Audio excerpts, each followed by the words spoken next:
Hello children, how are you. आज हम ईश्वर के बारे में चर्चा करते हैं। ईश्वर क्या है? एक अदृश्य शक्ति है। ये जमीन, ये आसमान, ये चांद सितारे, ये पृथ्वी, ये सब कुछ किसका बनाया हुआ है? ईश्वर का। हम किसी भी चीज़ की शुरुआत करते हैं तो हम भगवान के आगे हाथ जोड़ के क्यों करते हैं? उससे प्रार्थना क्यों करते हैं? आज अगर हम नया घर बनाते हैं तो हम उसकी शुरुआत हम पूजा करके करते हैं। कोई दुकान हम नहीं खोलते हैं तो ईश्वर की पूजा करके शुरुआत करते हैं। बच्चों, जब आप एग्ज़ाम देने जाते हो तभी भी आप ईश्वर की पूजा करके जाते हो, या कभी भी आप पर कोई मुसीबत या संकट आती है तो आप ईश्वर को याद करते हो। ऐसा क्यों है? हम बार बार ईश्वर को क्यों याद करते हैं? क्योंकि वह एक अदृश्य शक्ति है जो हमें दूर से भी देख सकता है, हम पर नज़र रख सकता है और हर तरह से हमें संभाल सकता है। वो चाहे तो हम पर आने वाली हर मुसीबतों को टाल सकता है और वो चाहे तो हमें नया जीवन दान भी दे सकता है। हाँ बच्चों, तो आज हम ऐसी ही एक कविता कक्षा 8 में तेरी है ज़मीन के बारे में बात करेंगे। पहले तो बच्चों ये एक प्रार्थना गीत है जिसमें ईश्वर के प्रति कृतज्ञता का भाव व्यक्त किया हुआ है। इसमें ईश्वर की सर्वोपरिता को स्वीकार किया गया है। तो पहले हम सब मिलके ये प्रार्थना गीत स्वर में गाएंगे। चलो बच्चों, आप भी गाओ। तेरी है ज़मीन, तेरा आसमां, तो बड़ा मेहरबान, तो बख्शिश कर, सभी का है तू, सभी तेरे, खुदा मेरे तू बख्शिश कर। तेरी है ज़मीन, तेरा आसमां, तो बड़ा मेहरबान, तू बख्शिश कर, सभी का है तू, सभी तेरे, खुदा मेरे तू बख्शिश कर। तेरी मर्जी से मालिक हम इस दुनिया में आए हैं, तेरी रहमत से हम सब ने ये जिस्म और जान पाए हैं। तू अपनी नज़र हम पर रखना, किस हाल में है ये खबर रखना। तेरी है ज़मीन, तेरा आसमां, तो बड़ा मेहरबान, तो बख्शिश कर, सभी का है तू, सभी तेरे, खुदा मेरे तू बख्शिश कर। तू चाहे तो हमें रखे, तू चाहे तो हमें मारे, तू चाहे तो हमें रखे, तू चाहे तो हमें मारे। तेरे आगे झुका के सर खड़े हैं आज हम सारे, ओ सबसे बड़ी ताकत वाले, तू चाहे तो हर आफत टाले। तेरी है ज़मीन, तेरा आसमां, तू बड़ा मेहरबान, तू बख्शिश कर, सभी का है तू, सभी तेरे, खुदा मेरे तू बख्शिश कर।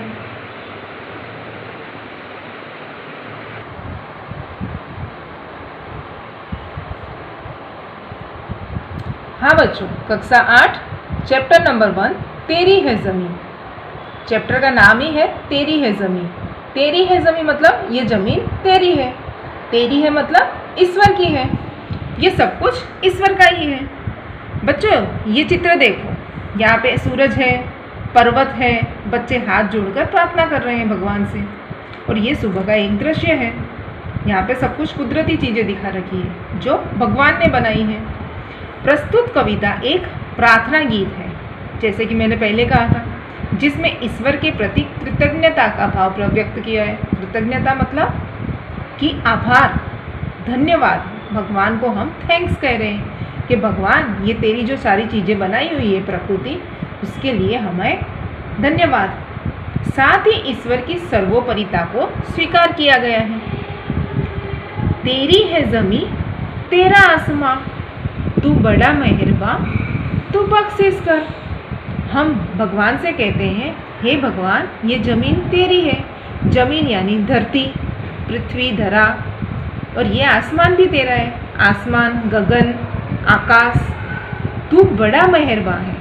तू बड़ा मेहरबान यानी कि तू बहुत ही दयालु है, कृपालु है। तू ऐसे नहीं देखता कि ये ऊंच है, ये नीच है, इसका धर्म क्या है। तू सभी पे मेहरबान रहता है। तू बख्शिश कर। बच्चों, बख्शिश यानी भेंट, एक गिफ्ट, उपहार देना। लेकिन कविता में बख्शिश का अर्थ है कि भगवान हमें आप माफ़ करो। सभी का है तू, सभी तेरे। तू सभी का है। तू अमीरी गरीबी तो देखता ही नहीं, ऊंच नीच तो देखता नहीं है, इसलिए तू सभी का है। और सभी तेरे भी है। किसी के लिए तूने भेदभाव तो किया ही नहीं है। तू सभी का है तो सभी तेरे भी है। खुदा मेरे, हे भगवान तू मेरा है। तू बख्शिश कर, तू हम पर क्षमा कर। तेरी मर्जी से ए मालिक हम इस दुनिया में आए हैं। तेरी मर्जी से, मर्जी यानी इच्छा, तुम्हारी इच्छा से ए मालिक, मालिक यानी ईश्वर, प्रभु, भगवान, अल्लाह। तेरी मर्जी से, तेरी इच्छा से हे भगवान हम इस दुनिया में आए हैं। दुनिया मतलब इस दुनिया में, इस विश्व में आए हैं। तेरी रहमत से हम सब ने ये जिस्मों जा पाए हैं। तेरी रहमत से, तेरी कृपा से, तेरी दया से हम सभी ने ये जिस्म यानी ये शरीर, ये काया, ये देह, ये तन हमने पाए हैं। ये जिस्म और जा पाए हैं। जा यानी कि शरीर तो एक अलग चीज़ है, लेकिन उसमें जान भी होनी चाहिए।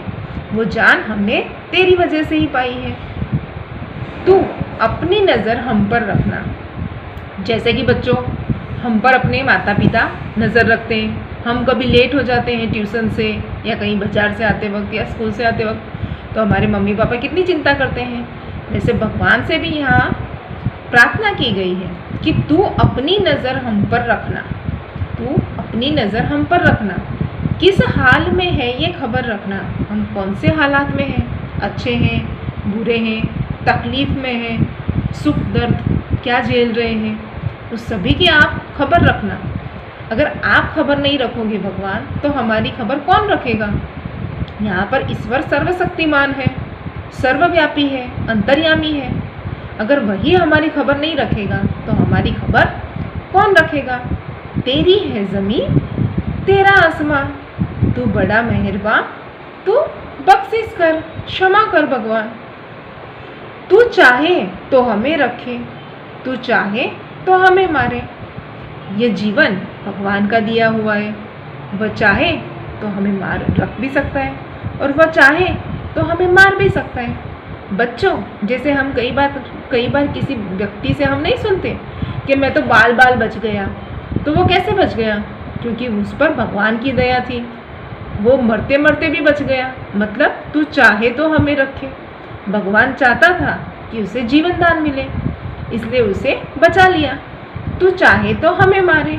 और कई बार हम ऐसे भी सुनते हैं, एक छोटी सी बुखार या छोटी सी तकलीफ से ही वो इंसान मर गया, तो वो भगवान की मर्जी थी। वो चाहे तो हमें मार भी सकता है। जीवन और मृत्यु ये सब ईश्वर के हाथों में है। इसलिए हम सारे उसके आगे शीश झुका के खड़े रहते हैं। हम सुबह शाम उसकी पूजा क्यों करते हैं? क्योंकि वो सर्वशक्तिमान है। तेरे आगे झुका के सर खड़े हैं आज हम सारे। हम कभी भगवान के आगे सर ऊंचा रख के बात करते हैं? नहीं, क्योंकि वह सर्वशक्तिमान है। वह हमारा माता पिता गुरु सब है। तो हम उसके आगे हमेशा सर झुका के ही खड़े रहते हैं। ये तो आपको भी पता है कि हम पूजा कैसे करते हैं। तेरे आगे झुका के सर, सर मतलब मस्तक, शीश, खड़े हैं आज हम सारे। और सबसे बड़ी ताकत वाले, तू चाहे तो हर आफत टाले। और सबसे बड़ी ताकत वाले मतलब दुनिया में लोगों के पास कई तरह की ताकत है। किसी के पास पैसों की ताकत है, किसी के पास शारीरिक ताकत है, लेकिन उनसे भी सबसे ज़्यादा ताकत हमारे ईश्वर में है।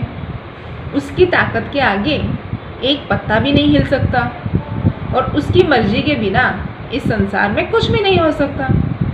तू चाहे तो हर आफत टाले। तू चाहे तो हर आफत को टाल सकता है। जैसे कि हम कई बार ऐसे पढ़ते हैं न्यूज़पेपर में कि आज भूकंप आया, लेकिन किसी का भी कोई नुकसान नहीं हुआ। क्यों? क्योंकि वो भगवान ने हमारे पर आने वाली आफत टाल दी। वो चाहे तो हर आफत टाल सकता है। वो सबसे बड़ी ताकत वाले, तू चाहे तो हर आफत टाले। आफत मीन्स मुश्किल, संकट, विपदा, विपत्ति। ठीक है बच्चों, तेरी है ज़मीं, तेरा आसमां, तू बड़ा मेहरबान, तू बख्शिश कर। बच्चों, ये कविता किसी कवि की नहीं लिखी हुई, इसका कवि कोई नहीं है। ये कविता एक प्रार्थना गीत है और ये फिल्म द बर्निंग ट्रेन से लिया गया है।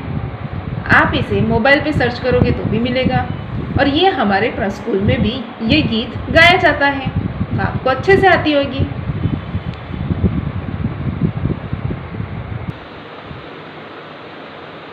अच्छा बच्चों, अब हम कविता के शब्दार्थ कर लेते हैं। मैं फिर से एक बार कह रही हूँ, तेरी है ज़मीन, यहाँ पे ईश्वर के प्रति कृतज्ञता का भाव दर्शाया है। कृतज्ञता इसका मतलब है आभार, धन्यवाद, जैसे कि हम कहते हैं ना किसी को थैंक्स, वैसे। फिर है बख्शिश। बख्शिश मतलब भेंट, उपहार, क्षमा करना। कविता में यहाँ पर क्षमा करना बख्शिश का मतलब निकाला गया है। बख्शिश का मतलब एक और भी होता है, जैसे हम किसी को गिफ्ट करते हैं, लेकिन कविता में यहाँ पे दर्शाया गया है कि हे भगवान, हमसे हुई गलतियों को हम आप क्षमा करें। मालिक, स्वामी, ईश्वर, खुदा, भगवान। ठीक है बच्चों। अब है रहमत। रहमत का मतलब होता है कृपा, दया। हम जैसे कई बार नहीं कहते भगवान की कृपा है हम पर, और मालिक के लिए हम कहते हैं सबका मालिक एक। हम लोगों ने अलग अलग जगह बांट रखा है भगवान को, लेकिन सबका मालिक एक ही है, वैसे। फिर है आफत। आफत मीन्स मुश्किल, संकट, मुसीबत, विपदा। जैसे कई बार हम कहते हैं गुस्से में, अरे हम पर तो एक से एक आफत आ जाती है। हम कई बार कहते हैं ये मुश्किल की घड़ी में हम कैसे क्या करें, हम पर तो बहुत बड़ा संकट आ गया है, हे भगवान मुसीबत से हमें निकालो, ये कैसी विपदा आ गई है। तो बच्चों, इन सारे का मतलब एक ही होता है, आफत। अच्छा बच्चों, अब हम आगे के शब्दार्थ करते हैं। बच्चों, इसमें कुछ शब्दार्थ जो आपकी टेक्स्ट बुक में नहीं है, उसके अलावा भी मैंने आपके लिए लिख रही हूँ, ताकि आपको कविता समझने में सरलता रहे। ठीक है बच्चों। मेहरबान यानी कृपालु, दयालु, जैसे कविता में कहा गया है कि भगवान हम पर बहुत मेहरबान है। जिस्म, जिस्म यानी शरीर, काया, देह, तन। जैसे बच्चों हम कहते हैं ये शरीर तो भगवान की देन है, ये काया भगवान की देन है, बराबर बच्चों। फिर है जान। जान का मतलब होता है प्राण, जान। जैसे कि हमारा शरीर तो है, लेकिन उसमें जान होनी भी जरूरी होती है। जैसे कि मृत शरीर है तो वो तो मृत ही कहलाएगा ना, क्योंकि उसमें प्राण नहीं होते, तो शरीर में प्राण होना भी जरूरी होता है। वैसे जा यानी प्राण, जान। और ये सब हमें किसने दिए हैं? ईश्वर ने। ये जिस्म और जान ईश्वर ने दिए हैं। आसमान, आसमान यानी आकाश, गगन, व्योम, ये सारे इसके समानार्थी हैं। ये तो बहुत ही सरल है, आप समझते होंगे। आसमान के नीचे ही तो हम रहते हैं और आसमान नीले रंग का होता है। फिर है मर्जी। मर्जी यानी इच्छा, मनोकामना। फिर है बच्चों दुनिया। दुनिया मतलब विश्व, संसार, जगत, वर्ल्ड। ठीक है, समझ गए बच्चों।